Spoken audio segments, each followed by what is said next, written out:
वो नादरा से देंगे, क्योंकि नादरा में चेहरे की शनाख्त की टेक्नोलॉजी मुतारिफ करवा दी गई है और नादरा ने बुजुर्ग शहरियों के लिए बायोमेट्रिक तस्दीक में आसानी पैदा करने के लिए अब चेहरे की शनाख्त की टेक्नोलॉजी मुतारिफ कराई है। इससे पहले आपको पता है कि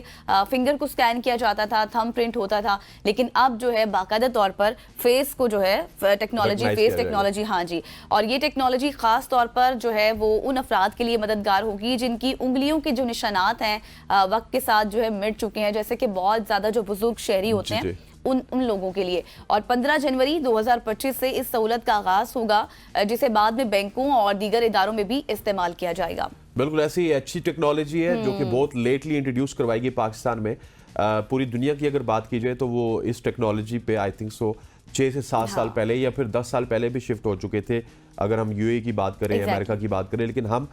थोड़ा सा लेट आते हैं, लेकिन एब्सोल्युटली राइट, लेट भी आए लेकिन दुरुस्त आए।